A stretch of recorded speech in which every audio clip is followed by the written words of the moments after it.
Que el Señor quiere hablar a nuestras vidas, podamos tener ese renuevo dentro de nosotros, que podamos ser renovados a través del Espíritu de Dios en este tiempo, en esta mañana, en este lugar. Hoy nuestro hermano nos preguntaba algo y fue tan instantáneo ese amén y tan fuerte, y la pregunta que él nos hacía si estamos en Cristo, ¿no? Y nos terminó de decir, estamos en Cristo y amén todos. Yo pregunto, ¿qué es estar en Cristo para ustedes? ¿Qué sería estar en Cristo? Hacer su voluntad. ¿Mm? Hacer su voluntad. Ajá, muy bien. Sentir gozo, ser uno. Muy bien. ¿Solo eso? Sentir, Tomarlo como ejemplo. Muy bien. Sentir paz a pesar de las dificultades. Muy bien. Dijo Pablo, tenemos la mente de Cristo. ¿No le escuché, hermano? Pablo dijo, tenemos la mente de Cristo. La mente de Cristo. Pensamos como Cristo, hablamos como Cristo y caminamos como Cristo. Amén. La mente es lo que nos conduce a todos. Y mucho más de lo que pudieron decir. sentir, Muchísimo más, ¿no? sentir la salvación en nuestra vida. Sentir la salvación. Estar en Cristo, hermanos, implica muchas cosas en nosotros. Y dentro de esas muchas cosas, un renuevo en nuestra vida, ¿no? Una transformación. Ya no vivimos más como vivíamos antes, sino que hay algo dentro de nosotros que cambió en el momento que nosotros recibimos a Cristo o decidimos vivir, ¿no?, en Cristo. El libro de los Hechos, si mal recuerdo, el capítulo 17, verso 20 y poquito, dice, porque en Él vivimos, porque en Él somos, ¿sí? En Él vivimos y en Él nos movemos. Eso es estar en Cristo, porque en Él somos, en Él vivimos y en Él nos movemos. Todo nuestro ser, ¿no? Yo quisiera compartir con ustedes en este tiempo una historia que se da luego después de que Jesús haya participado con sus discípulos la última cena. En el momento cuando Jesús le dice, vamos a cantar este último himno, vamos a salir de este lugar, ¿no?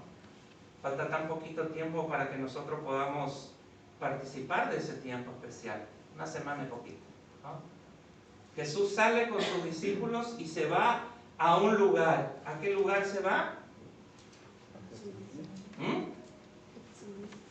No escuché. Getsemaní. Ajá, ¿qué se fue a hacer? Orar. A orar, ¿no es cierto? Y en ese contexto quiero que abran sus Biblias en el Evangelio de Mateo.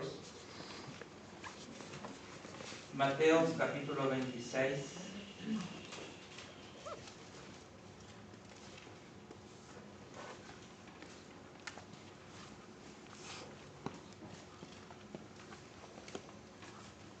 En el Evangelio de Mateo capítulo 26. Verso 30 en adelante dice así. Y cuando hubieron cantado el himno, salieron al monte de los olivos.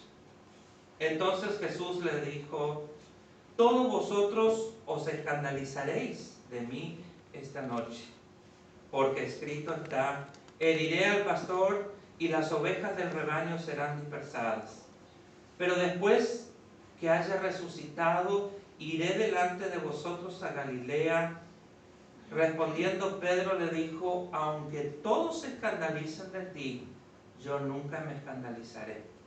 Jesús le dijo, de cierto te digo, que esta noche, antes que el gallo cante, me negarás 3 veces. Y Pedro le dijo, aunque me sea necesario morir contigo, no te voy a negar. Y todos los discípulos dijeron lo mismo. Una historia que parece común cuando la leemos. Una historia donde los discípulos habían participado o habían tenido un momento especial con Jesús en la cena.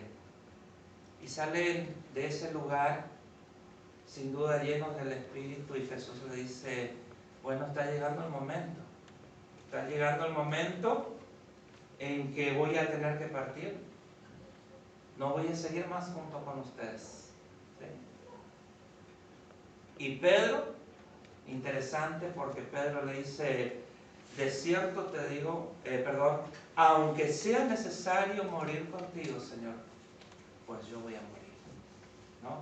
Cuando yo escucho esa expresión de Pedro, digo, wow, ¿no? ¿Cómo me gustaría tener esa convicción que tuvo Pedro? De decirle al Señor, Señor, de cierto te digo, no hay problema. Si es necesario morir contigo, yo voy a morir, pero yo abandonarte jamás. Y si ustedes miran el contexto y ven a los otros discípulos, ¿no? Porque hoy somos discípulos de Jesucristo, ¿o no? Seguidores del Maestro. ¿Con cuáles de los discípulos se identifican ustedes? ¿Cuáles dirían ustedes, este soy yo? Este me parece, ¿no? Ese tiene algo que bueno, se parece a mí. Me identifico con este. ¿Pensaron? ¿O cómo le ven a ustedes, cómo le ven ustedes a los discípulos? Esas personas perfectas, esas personas que eran intachables, esas personas que realmente no tenían ningún defecto porque estaban con Jesús. ¿Es esa la visión que tenemos a veces de los discípulos? Pues no es correcto. Jesús, en el momento que se aparta y ora a su Padre durante toda la noche para que su Padre le revele a quienes tenía que llamar, ¿no? Y por la mañana sale a caminar a la orilla del mar y empieza a llamar, ¿no es cierto?, a un Mateo, a un Juan, a un Pedro, a un Simón. Empieza a llamar a muchos y le empiezan a seguir. Y empieza a trabajar con ellos. Eran personas igual que nosotros, de diferentes familias, con problemáticas diferentes, con dificultades, con caracteres especiales. Y uno de ellos era Pedro. A tal punto que cuando Jesús empieza a trabajar con ellos, en el grupo de ellos, le dice, miren, lo lamento, acá vamos a tener que cambiar un poco el nombre de ustedes. Eso lo establece, ¿no es cierto?, el Evangelio de Marcos. Y le dice a Pedro y a su hermano, ustedes ya no se van a llamar, o vos ya no te vas a llamar Pedro, sino te vas a llamar Boanerges, que en el idioma arameo significa hijo del trueno. ¿Por qué creen ustedes que Jesús le dice eso a Pedro? ¿Porque Pedro era el macanudo, el buenísimo? No, ¿sí, hermano? Sí, lo que pasa es que uno ponele que antes, o sea, piensa poner que eran todos gente buena, que se recibió de Pedro, y si me hacen las películas antiguas, el hombre cualquier cosa estaba listo para matar, para hacer eso, o sea, eran con ¿cómo se llama? Una energía, una disposición. Olvidarte, o sea, que no, nada que ver con lo que uno por ahí a veces piensa. ¿Ves? Ese era Pedro cuando Jesús lo eligió. Pero Pedro caminó con Jesús a lo largo de su ministerio, aproximadamente 3 años y medio, ¿no? Caminó y fue transformado, sin duda fue transformado Pedro. Pero tal vez muchos de nosotros hoy seguimos siendo ese Pedro que Jesús llamó desde la barca y que en un momento dice, tengo que cambiarte el nombre. ¿Por qué le dice Jesús, ahora son hijos del trueno, ya no son más hijos del trueno? ¿Qué hace un trueno, hermanos?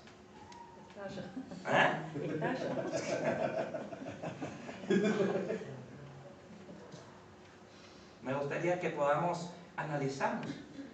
Es algo que a veces leemos y no prestamos atención, pero era eso. Pedro era ese Pedro.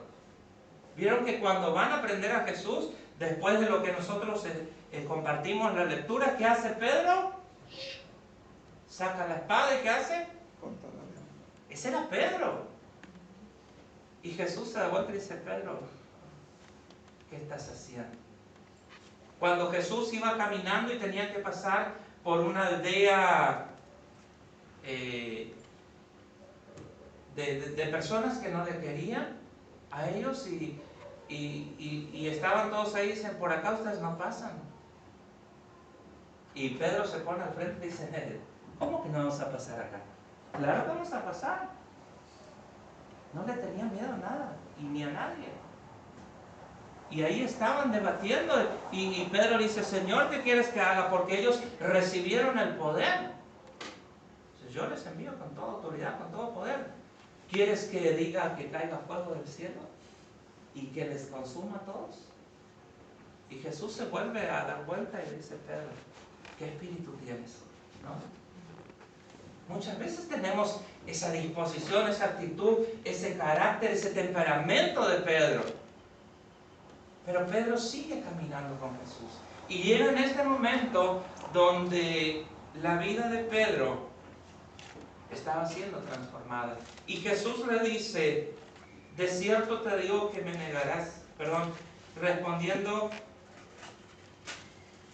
entonces Jesús, verso 31, les dijo, todos ustedes se van a escandalizar de mí esta noche, porque escrito está, heriré al pastor y a las ovejas del rebaño serán dispersadas. Pero después que haya resucitado, iré delante de vosotros a Galilea. Y respondiendo Pedro le dijo, aunque todos se escandalicen de ti, yo nunca me escandalizaré. Y Jesús le dijo, de cierto te digo, que esta noche, antes que el gallo cante, me negarás 3 veces. Y Pedro le dijo, aunque me sea necesario morir contigo, no te voy a negar. ¿Cuántos de los que hoy decimos ser discípulos de Jesucristo, cuántos de los que hoy decimos vivir en Cristo, estamos dispuestos a que esta palabra de Pedro se cumpla en nosotros? ¿Se cumplió en Pedro? Se cumplió en Pedro cuando le dijo, Señor, aunque sea necesario que yo muera, voy a morir, pero no te voy a abandonar. ¿Se cumplió en Pedro? No, no se cumplió. ¿Se cumpliría en nuestras vidas?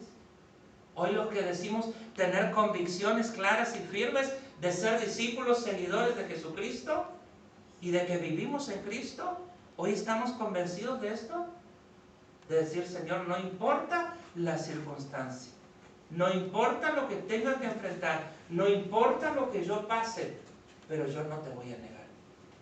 Si es necesario morir, voy a morir. Voy a morir creyendo en que tú tienes el control, creyendo en que tú eres el dueño de mi vida.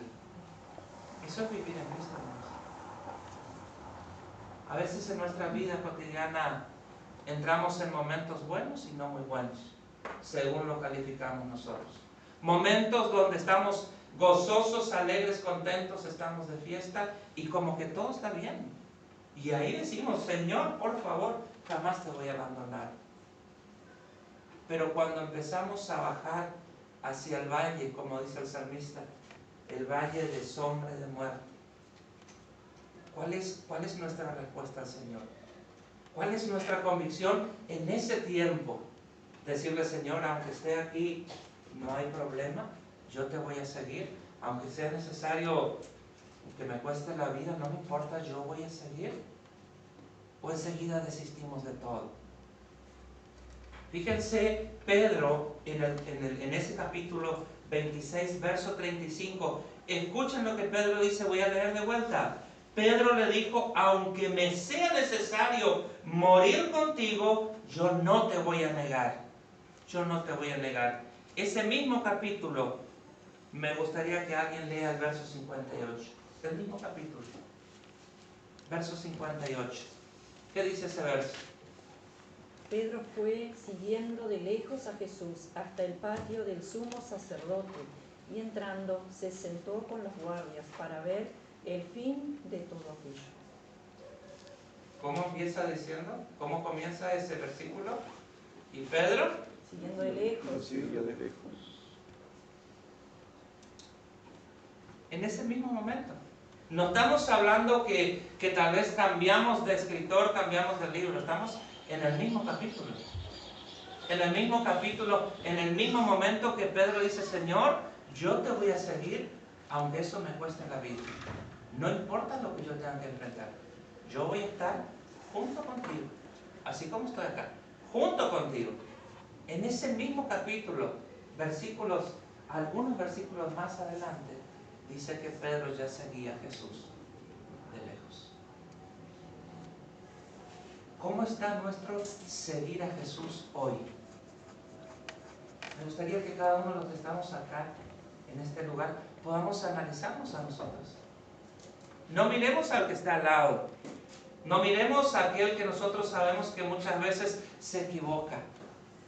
Que hagamos esa pregunta, que la llevemos personalmente y digamos, a ver, ¿cómo estoy siguiendo a Jesucristo? ¿Cuál es mi caminar con Él? ¿Es estar cerca, es estar junto con Él? ¿O lo comienzo a seguir de lejos? Algo sucedió, hermanos, en la vida de Pedro. Algo sucedió en la vida de Pedro. Que de ese decir de palabras, aunque me cueste todo, Señor, yo no tengo problema, voy a morir contigo. De golpe Pedro empieza a tener miedo y empieza a alejarse de Jesús. Y Pedro empezó a seguir a Jesús de lejos. ¿Cómo estamos nosotros en ese caminar con Jesús? ¿Cómo está nuestra vida? ¿Qué distante está Jesús de nosotros? Los discípulos de Él estaban junto con Él todos los días. Todos los días. El caminar era constante, ¿sí? Esa comunión era constante. El escuchar a Jesús era continuamente todos los días. A menos de que Jesús en algunas oportunidades le haya dicho, quédense acá, necesito estar solo con mi Padre. Pero si no, ellos estaban con Jesús. Yo cuando miro esto digo, ¿qué pasó en la vida de Pedro? Y empiezo a analizarme a mí, ¿qué pasa muchas veces en mi vida? Porque cuando estamos llenos de gozo, cuando estamos, no sé, entre los hermanos, en la iglesia, cuando tenemos este tiempo especial, cuando el grupo de apoyo de alabanza canta, nosotros realmente nos llenamos de gozo y sentimos el Espíritu de Dios. Sentimos realmente de que Dios está en nosotros, está tan cerca de nosotros. Pero muchas veces solamente sentimos eso acá. Y cuando salimos por las puertas, ¿a dónde se queda Jesús? ¿A dónde está Jesús? ¿Se queda acá? ¿Cuál es la distancia que Jesús, o que estoy yo de Jesús? Y Jesús le dice a Pedro y le da una señal de que Pedro le iba a negar. ¿Cuál era la señal? El gallo iba a cantar. Pobre gallo, ¿no?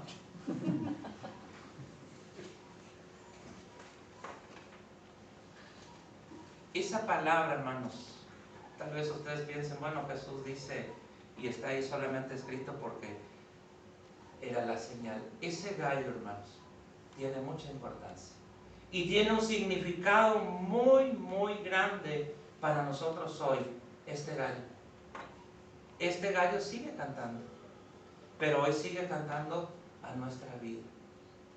¿Qué significado tiene para ustedes un gallo? Aparte de decir el rico paradiso. ¿Qué significaba? Ajá. Yo creo que debe ser nuestra conciencia, el Espíritu de Dios que nos habla de la conciencia. Anuncia un nuevo día, un nuevo despertar. Autoridad. ¿Cuántos, no sé si hay misioneros acá, sí?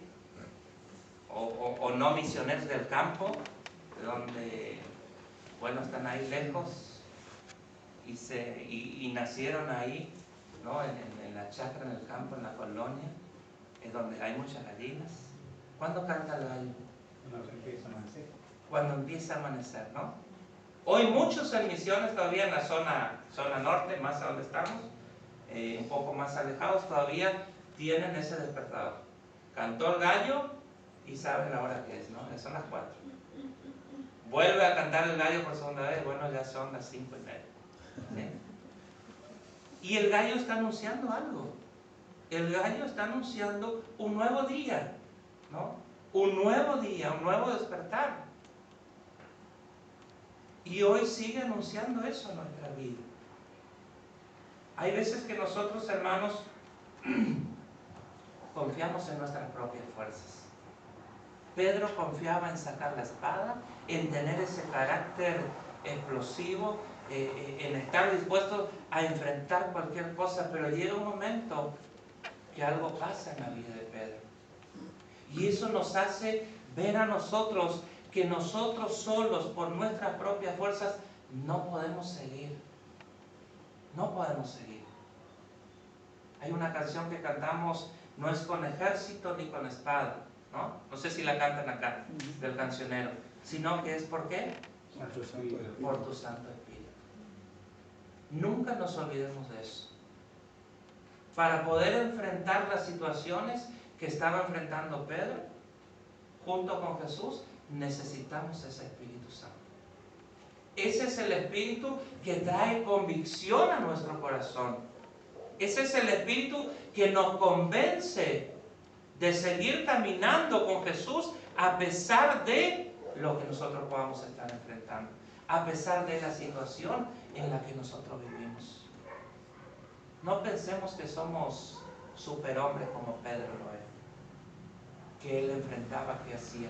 Llega el momento en que los sentimientos de nuestro corazón y que esta humanidad, esta carne, ¿sí?, se debilitan. ¿Y cómo podemos fortalecerla? A través del Espíritu Santo de Dios. A través de eso. Eso es lo que nos va a mantener firmes, sin fluctuar, dentro de nuestras convicciones. Sin estar viendo para dónde desviar. Busquemos de que todos los días seamos llenos del Espíritu Santo de Dios. Ahora, ¿cómo podemos seguir manteniendo ese espíritu dentro de nuestro corazón? ¿Qué es lo que va a mantener vivo ese espíritu dentro de nosotros, esa fortaleza? Es hacer lo que estamos haciendo hoy, una de las cosas. Reunirnos en este lugar. Escuchar de la palabra. Compartir esta palabra todos los días en nuestra casa. Esta palabra no puede faltar cotidianamente en nuestra casa, porque eso es la fortaleza y el alimento que nosotros necesitamos. Amén. Esto, hermanos, cuando nosotros dejamos de alimentarnos con esto, estamos mal. Cuando esto no guía nuestra vida, estamos perdidos. Cuando nosotros dejamos de hablar con nuestro Padre Celestial, estamos mal. Lo que trae la fortaleza es poder conversar, hablar con Dios a través de la oración. Buscar la dirección de Dios a través de su palabra. Pedir que el Señor tenga misericordia aun cuando nos equivocamos tantas veces como Pedro, pero que el Espíritu Santo de Dios nos vuelva a levantar, ¿no? Nos vuelva a levantar, nos vuelva a fortalecer. Yo no sé cuántos de ustedes leen la palabra durante la semana. No sé si todos abren esta Biblia. Yo les digo, como pastor, en una oportunidad me entristecí mucho con la iglesia que pastoreo, o pastoreaba en aquel entonces. Porque tengo la costumbre de poder, prácticamente todos los días que estoy en mi casa, poder entrar al templo. Me gusta, ¿no? Meditar la palabra temprano, orar solito ahí en el templo. Días de semana, ¿sí? No solo sábado. Y en una de las semanas estaba en oración y entro por la puerta y camino al pasillo y miro en los bancos prácticamente todas las Biblias, ¿no?, de los miembros estaban ahí atrás de los bancos. La habían dejado el día sábado. La habían dejado para que cuando vuelvan, no sé si el sábado siguiente o después, esté la Biblia en la iglesia por si se olvida. Y agarré, hice algo y empecé a visitar y a observar que dentro de la casa donde visitaba, yo no veía la Biblia. Hasta que un día le dije eso a la iglesia. Yo quiero saber cómo ustedes viven espiritualmente. Y muchos dicen, bueno, por el teléfono, ¿no? Cuando yo les cuento, o de la época que les cuento eso, todavía no estaba el teléfono ahí en la Biblia. Y puede ser que sí, no tengo nada en contra, ¿no? Sobre eso. Pero esto es fundamental. Aun cuando nosotros tengamos hermosos textos bíblicos dentro de nuestro teléfono, aunque podamos buscar, esto es algo diferente. ¿En qué sentido? De que eso trae algo diferente a nuestra vida. Es un momento donde nosotros dejamos el teléfono de lado, porque el teléfono lo usamos para el trabajo, para comunicarnos con amigos, con familia, con todo. Dejamos eso y tomamos solo esto acá, que es donde nos vamos a dirigir al Padre y vamos a permitir que Él nos pueda hablar. Y yo le dije a mi iglesia, como pastor, lamento la situación que hoy ustedes están viviendo, porque no tenían 2 Biblias, hermano. Tenían una sola Biblia y a veces venían cada 15 días al culto. Y desde ese sábado que yo les hablé, nunca más encontré una Biblia en el banco. No sé si la llevan a la casa y la leen, o la llevan porque yo les dije y no quieren que yo vea su Biblia de vuelta ahí. Pero desde ese momento empecé a experimentar algo con ellos, que cuando llegaba la Biblia estaba en ocasiones abierta así sobre la mesa. En ocasiones estaba cerrada así, pero estaba siempre en un lugar accesible. Ya no estaba guardada allá en el ropero, en el estante. Estaba siempre en un lugar donde podía tener fácil acceso. Es la forma que nosotros podamos tener convicciones, hermanos, de seguir siendo discípulos de Jesucristo. Que a pesar de la lucha, a pesar de equivocarnos tantas veces, podamos seguir caminando firmes dentro de esa convicción. Y yo quisiera que en esta mañana podamos tomar esa palabra para nosotros. ¿Quién era Pedro, hermanos? ¿Era una persona que no conocía a Jesús? ¿Ese era Pedro? No. Era un discípulo de Jesús. Caminó con Jesús, vio los milagros de Jesús. Pedro era de aquel que dijo cuando empezaron a reprenderle a Jesús porque eran duras sus palabras, ¿no? Y Jesús le dice a los discípulos, ¿quieren irse ustedes también? Váyanse. Y Pedro le dice algo, Señor, ¿a dónde iremos? Tú tienes palabras de vida. Tú eres el Hijo de Dios. Pedro dijo eso. Pedro era aquel que en medio de la tempestad y de la tormenta habla con Jesús cuando Jesús caminaba sobre el mar. Y qué hermoso cuando Pedro lo reconoce y Jesús dice, tranquilo Pedro, soy yo. ¿Qué pasa? Habrá traído al corazón de Pedro eso. Pero ahora le vemos a Pedro, con todas esas convicciones que él tenía, lo vemos caminando de lejos. Lo vemos seguir a Jesús, pero ya de lejos, no más juntos con Jesús. Y termino con este texto del Evangelio de Juan.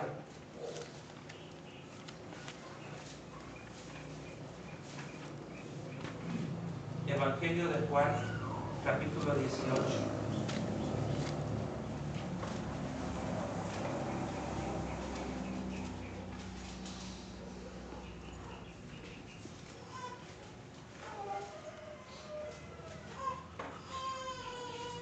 Evangelio de Juan, capítulo 18. Dice, y verso 15, perdón. Y seguían a Jesús Simón, Pedro y otros discípulos, y este discípulo era conocido del sumo sacerdote, y entró con Jesús al patio del sumo sacerdote. Está hablando de la misma historia, nos está narrando lo mismo, el mismo momento. Pero Pedro estaba fuera, a la puerta. Salió pues el discípulo que era conocido del sumo sacerdote y habló con la portera e hizo entrar a Pedro. Entonces la criada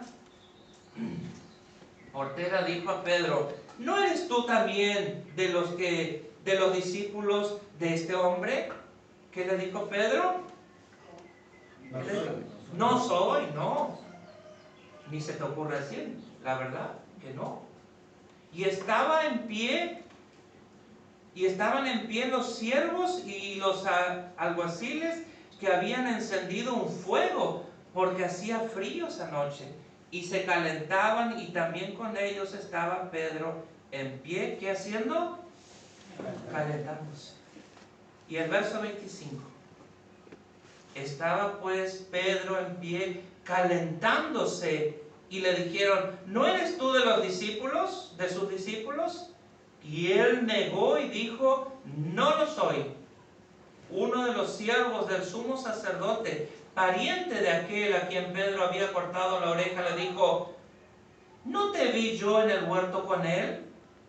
Y negó Pedro otra vez, y enseguida cantó el gallo. Pedro empezó a seguir de lejos, a mirar qué iba a pasar con Jesús, ¿sí? Después de haberle prometido que él iba a morir junto, y llega a la puerta, y Pedro no puede entrar, pero había otro discípulo que era conocido de la portera, de la que cuidaba la puerta, y entra junto, y Pedro se queda afuera. Entonces ese otro discípulo vuelve y dice: mira, déjale entrar mi amigo también, y no hay problema si él entra. Y ahí cuando va entrando dice Pedro, dice la portera: pero tú no eres uno de los discípulos de ese hombre. Y Pedro dice: ni idea de lo que estás hablando, ni idea, yo no le conozco a ese hombre. Y entra Pedro, ¿no? Y ahí se pone Pedro junto con algunos soldados que estaban ahí, algunas personas que hicieron una gran fogata, porque en esa noche era fría, una noche fría, y estaban calentándose ahí, y Pedro se une con ellos, de los mismos soldados y todos los romanos que habían prendido a Jesús, los que se estaban ahí burlando de Jesús, pidiendo la muerte de Jesús, y calentándose en ese fuego grande. Ahí estaba Pedro, y uno de ellos dice, pero que era pariente del soldado que Pedro cortó la oreja, dice: pero yo te vi a vos en el huerto, ¿no? Me parece que eras vos el que cortaste la oreja de mi primo. Y ahí dice Pedro: sí, ni idea, no sé lo que estás hablando. Yo, imposible hacer algo así, ¿no? Con tal de que nadie reconozca de que él era seguidor de Jesucristo. Ese Pedro. Y en ese momento estaban todos hablando ahí, y dentro de todos esos que hablaban ahí, le dijeron: pero tú eres diferente a nosotros, porque no hablas igual que nosotros. ¿Y qué hace Pedro? Dice: no, la verdad, soy igual de ustedes, soy igual.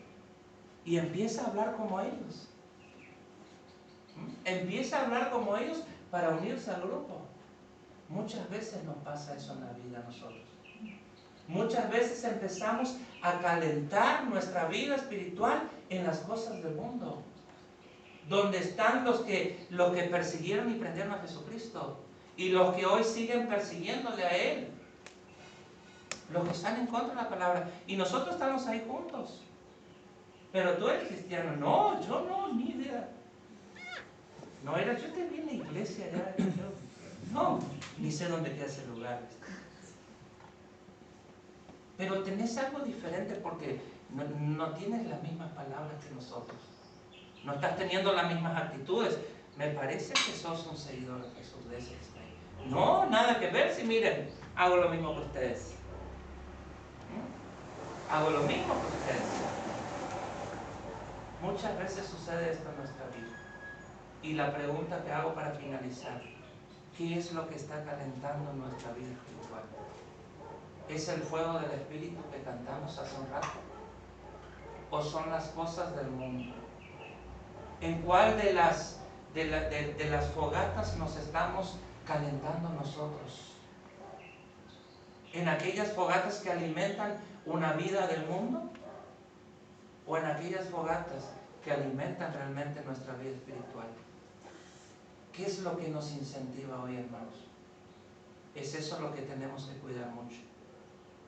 Es eso lo que nosotros tenemos que testificar. Si verdaderamente somos hijos de Dios, no tenemos que negarlo. Si verdaderamente vivimos en Cristo, pues testifiquemos eso. No solo el estar acá en este lugar, porque tal vez en este lugar nos conocemos todos. Pero cuando salimos de acá, tenemos que hablar diferente. Tenemos que ser personas con convicciones claras. O estamos acá tan cerca de Jesús, tan cerca, que lo sentimos ahí sentadito al lado nuestro. Pero cuando salimos de ahí, empezamos a seguirle de lejos. No nos da la garantía ni el bautismo, ni el ser parte de la iglesia, de que estamos todos los días con Jesús. Puede ser que no. Puede ser que seamos parte de la iglesia, puede ser que vengamos a disfrutar los cultos, puede ser muchas cosas buenas. Pero eso no nos da la certeza de que estamos juntos con Jesús. Puede ser que seamos discípulos, seguidores de Jesús, pero de lejos. ¿Y saben cuándo somos seguidores de Jesús de lejos? Cuando empezamos a alejarnos de Él. Cuando empezamos a permitir que las cosas de este mundo empiecen a alimentar nuestro corazón y empiecen a llenar nuestro corazón.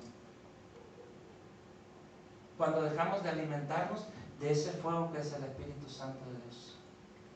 Es ahí donde nosotros empezamos a alejarnos. Y yo en esta mañana quisiera invitarlos a que podamos tener ese tiempo personal de reflexión y que cada uno de ustedes pueda pensar cuán cerca o cuán lejos está de Jesús. Que pueda meditar en eso. Y si hoy te sientes lejos de Jesús, si hoy te sientes mirar a ese Jesús de lejos, que hoy puedas renovarte en Él. Que hoy puedas volver a estar cerca de Jesús. No importa lo que hayas hecho. Jesús te perdona. El Señor en su misericordia te abraza. No importa la situación, la circunstancia que estés. ¿Qué piensan ustedes que pensó Pedro cuando cantó el gallo por tercera vez? Aparte de decir, temprano te cortó la cabeza. ¿Qué pensó Pedro cuando canta el gallo y él le mira y Jesús le estaba mirando? Jesús le estaba mirando a Pedro. ¿Qué reacción, qué pensamiento, qué sentimiento tendríamos nosotros, hermanos? ¿Cuántas veces le fallamos al Señor? ¿Cuántas veces hacemos cosas que no le agradan al Señor? Y no porque el Señor no sea una persona física, no nos está viendo. Sí nos ve, porque creemos eso. Sí está con nosotros, porque cantamos y tenemos la convicción de que Él vive en nosotros. La palabra dice, ustedes son templos del Espíritu Santo de Dios, pues Él mora en ustedes. Pero no importa lo que hayamos hecho. No importa si hoy, en esta mañana, en este tiempo, vemos a Jesús mirándonos y diciéndonos, te equivocaste. Jesús no le miró para juzgarlo, para castigarle a Pedro. Jesús le miró para que Pedro se dé cuenta de que cantó el gallo por tercera vez. Y cuando canta el gallo, ¿qué pasa? El hermano Mario dijo, pastor, un nuevo amanecer, un nuevo día, una nueva oportunidad, un nuevo recomenzar. Ese gallo no cantó para gentes que no, o para personas que no conocían a Jesús. Ese gallo cantó para Pedro. Y esta palabra no son para los inconversos. Esta palabra es para nosotros los que conocemos a Jesús, los que decimos ser sus discípulos. ¿Qué nos está diciendo Jesús con eso? Tienes una nueva oportunidad. Hoy cantó el gallo a través de esta palabra. Hoy cantó el gallo en nuestra vida. Y el Señor nos está diciendo con eso, tienes una nueva oportunidad. Puedes levantarte, puedes comenzar de vuelta. Te voy a perdonar, te voy a restaurar. Tienes otra vez la oportunidad de hacer las cosas bien. Ese es el significado del canto del gallo. Y ese gallo cantó en esta mañana para nosotros. Y espero que lo podamos haber escuchado. Que lo hayamos escuchado. Y que lo hayamos tomado una nueva oportunidad que Dios nos concede a cada uno de nosotros para volver a estar cerca de Él, para volver a reafirmar nuestras convicciones, para volver a reafirmar nuestra fe y para volver a ser llenos del Espíritu Santo de Dios. Que el Señor los bendiga, hermanos. Amén.